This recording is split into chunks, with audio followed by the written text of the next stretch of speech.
Hello વિદ્યાર્થી મિત્રો, આપ સૌનું આપની યુટ્યુબ ચેનલ પર હાર્દિક સ્વાગત છે।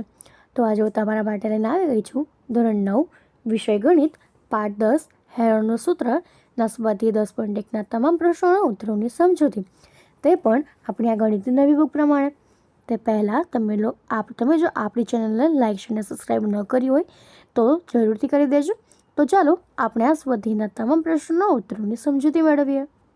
તો અહીં આપણા સ્વાધ્યાયનો પહેલો પ્રશ્ન છે, જેની બાજુની લંબાઈ a હોય તેવા સમબાજુ ત્રિકોણાકારના ટ્રાફિક સિગ્નલના પાટિયામાં સ્કૂલ અહેડ એમ લખેલ છે, તો આ પાટિયાનું ક્ષેત્રફળ હેરોનના સૂત્રફળ પરથી મેળવો।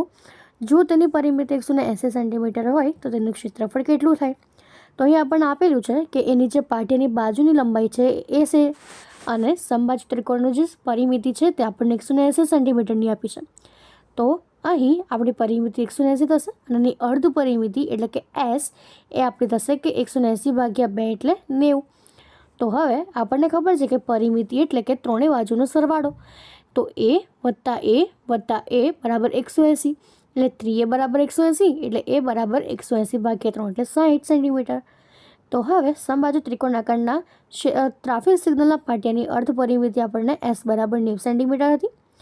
તો હવે સમબાજુ ત્રિકોણાકારના ટ્રાફિક સિગ્નલના પાટિયાનું ક્ષેત્રફળ બરાબર વર્ગમૂળમાં s કૌંસમાં s ઓછા a ગુણ્યા s ઓછા b ગુણ્યા s ઓછા c। તો અહીં આપણો s છે 90 ગુણ્યા 90 ઓછા a આપણો 60, બીજા કૌંસમાં 90 ઓછા 60 અને 90 ઓછા 60, તો અહીં આપણી પાસે થશે 30 ગુણ્યા 3 ગુણ્યા 30 ગુણ્યા 30 ગુણ્યા 30।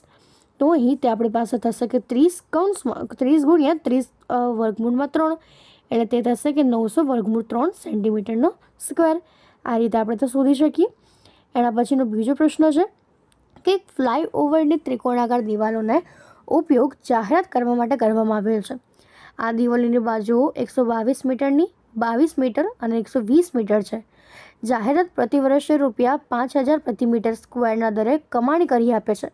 એક કંપની તે દિવાલોમાંથી એક 3 મહિના ભાડે રાખે છે, તો તેણે કેટલું ભાડું ચૂકવવું પડે? તો આ પ્રમાણેની આપણને આકૃતિ આપી છે। તો એનું સોલ્યુશન થશે કે દિવાલોની બાજુ a બરાબર 122 મીટર, b બરાબર 22 મીટર અને c બરાબર 120 મીટર। તો અહીં જે એની અર્ધ પરિમિતિ છે તે થશે a વત્તા b વત્તા c/2 એટલે 122 વત્તા 22 વત્તા 120/2 એટલે તે આપણને મળશે 264/2 એટલે 132 મીટર। તો હવે જો આપણે તેનું ક્ષેત્રફળ શોધીએ તો તે થશે વર્ગમૂળમાં s કૌંસમાં s ઓછા a ગુણ્યા s ઓછા b ગુણ્યા s ઓછા c। તો માટે વર્ગમૂળમાં 132 જે આપણો s છે, કૌંસમાં 132 ઓછા 122 જે a છે, 132 ઓછા 22 કૌંસમાં 132 ગુણ્યા 100 ઓછા 120, તો તે આપણી પાસે થશે કે 132 ગુણ્યા 10 ગુણ્યા 110 ગુણ્યા 12, તો તે આપણી પાસે થશે કે 1320 મીટર સ્ક્વેર। તો હવે આપણને કહ્યું છે કે જાહેરાત દ્વારા 12 મહિનામાં ચોરસ મીટર લેખે થતી કમાણી જે છે ₹5000 છે। તો જાહેરાત દ્વારા 3 મહિનામાં થતી કમાણી તો તે થશે 5000 ગુણ્યા 3 ગુણ્યા 1320/12 એટલે તે આપણી પાસે થશે કે 16,50,000। તો તેણે 16,50,000 ભાડું ચૂકવવું પડે। તો હવે એના પછીનો ત્રીજો પ્રશ્ન છે કે બગીચામાં લપસણી છે, તેણે એક બાજુની દિવાલ પર કોઈક રંગથી રંગીને તેના પર keep the park green and clean એવો સંદેશ લખેલો છે। જો દિવાલની બાજુઓ 15 મીટર, 11 મીટર અને 6 મીટરની હોય તો રંગેલ દિવાલનું ક્ષેત્રફળ શોધો। તો અહીં આપણને આ પ્રમાણેની આકૃતિ આપી છે। તો સૌપ્રથમ આપણને એક બાજુ આપી છે a બરાબર 15 મીટર, b બરાબર 11 મીટર અને c બરાબર 6 મીટર। તો એની અર્ધ પરિમિતિ એટલે a વત્તા b વત્તા c/2 એટલે 15 વત્તા 11 વત્તા 6/2 એટલે તે આપણને મળશે 16 મીટરની। તો હવે એનું ક્ષેત્રફળ બરાબર વર્ગમૂળમાં s ગુણ્યા s ઓછા a ગુણ્યા s ઓછા b ગુણ્યા s ઓછા c। તો જો આપણે તેની કિંમતો મૂકીએ તો વર્ગમૂળમાં 16 કૌંસમાં 16 ઓછા 15 ગુણ્યા 16 ઓછા 11 ગુણ્યા 16 ઓછા 6, તો તે થશે વર્ગમૂળમાં 16 ગુણ્યા 1 ગુણ્યા 5 ગુણ્યા 10 એટલે તે આપણને મળશે 20 વર્ગમૂળ 2 મીટરનો સ્ક્વેર। તો હવે એના પછીનો આપણો ચોથો પ્રશ્ન છે કે જો ત્રિકોણની પરિમિતિ 42 સેન્ટીમીટર અને બે બાજુઓ 18 સેન્ટીમીટર તથા 10 સેન્ટીમીટરની હોય તો તેનું ક્ષેત્રફળ શોધો। તો હવે તેની એક બાજુ આપણને આપી છે એ બરાબર 18 સેન્ટીમીટર, બી બરાબર 10 સેન્ટીમીટર અને સી આપણે શોધવાનું છે. અને તેની પરિમિતિ આપણને આપી છે 42 સેન્ટીમીટર. તો આપણને ખબર છે પરિમિતિ એટલે દરેક બાજુનો સરવાળો, એટલે એ વત્તા બી વત્તા સી બરાબર 42, એટલે 18 વત્તા 10 વત્તા સી બરાબર 42. તો આપણને સી જે છે એ મળશે 42 ઓછા 28 એટલે 14 સેન્ટીમીટર. તો અહીં એની એક બાજુ એ બરાબર 18, બી બરાબર 10 અને સી બરાબર 14 સેન્ટીમીટર. તો એની અર્થ પરિમિતિ બરાબર 42/2 એટલે તે આપણને મળશે 21. તો જો હવે આપણે તેનું ક્ષેત્રફળ શોધીએ તો તે આપણને મળશે વર્ગમૂળમાં 21 કૌંસમાં 21 ઓછા 18, 21 ઓછા 10 અને 21 ઓછા 14.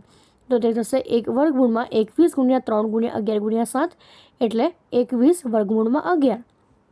તો હવે એના પછીનો આપણો 5મો પ્રશ્ન છે કે ત્રિકોણની બાજુઓ 12/17/25ના પ્રમાણમાં હોય અને તેની પરિમિતિ 540 સેન્ટીમીટર હોય તો તેનું ક્ષેત્રફળ શોધો. તો અહીં આપણે ધારી લઈએ કે ત્રિકોણની બાજુઓનું સામાન્ય પ્રમાણ આપણને x મીટર છે. તો સૌપ્રથમ ત્રિકોણની પરિમિતિ આપણને 540 સેન્ટીમીટર આપી છે અને એનો ગુણોત્તર આપ્યો છે 12/17/25. તો તે થશે કે 12x વત્તા 17x વત્તા 25x બરાબર 540, એટલે 54x બરાબર 540 એટલે x બરાબર 10. તો એની બાજુઓ એ બરાબર 12x એટલે 120 સેન્ટીમીટર, બી બરાબર 17x એટલે 17 ગુણ્યા 10 એટલે 170 સેન્ટીમીટર અને સી બરાબર 25x એટલે 250 સેન્ટીમીટર. તો હવે તેની અર્ધ પરિમિતિ બરાબર 540/2 એટલે 270 સેન્ટીમીટર થશે. તો જો હવે આપણે તેનું ક્ષેત્રફળ શોધીએ તો તે થશે કે વર્ગમૂળમાં s કૌંસમાં s ઓછા એ ગુણ્યા s ઓછા બી ગુણ્યા s ઓછા સી. તો તે આપણી પાસે થશે વર્ગમૂળમાં 270 ગુણ્યા 150 ગુણ્યા 100 ગુણ્યા 20 એટલે તે આપણી પાસે થશે કે 9000 સેન્ટીમીટરનો સ્ક્વેર. તો હવે એના પછીનો આપણો છઠ્ઠો પ્રશ્ન છે કે સમદ્વિબાજુ ત્રિકોણની પરિમિતિ 30 સેન્ટીમીટર અને સમાન બાજુઓ પૈકી પ્રત્યેકની લંબાઈ 12 સેન્ટીમીટર છે. તો તેનું ક્ષેત્રફળ શોધો. તો અહીં આપણને પરિમિતિ આપી છે, તેના પરથી જો આપણે અર્ધ પરિમિતિ કાઢીએ તો તે થશે આપણે 15 સેન્ટીમીટર અને પ્રત્યેક બાજુનું માપ આપણને આપ્યું છે 12 સેન્ટીમીટર.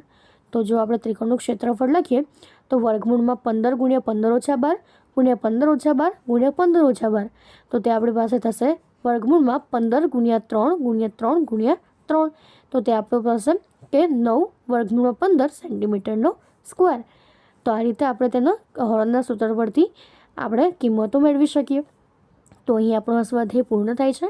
જો તમને આમાં કોઈ પણ ડાઉટ હોય તો તમે કોમેન્ટ સેક્શનમાં જરૂરથી જણાવી શકો છો અને આપણી ચેનલને લાઇક અને સબસ્ક્રાઈબ જરૂરથી કરી દેજો. Thank you.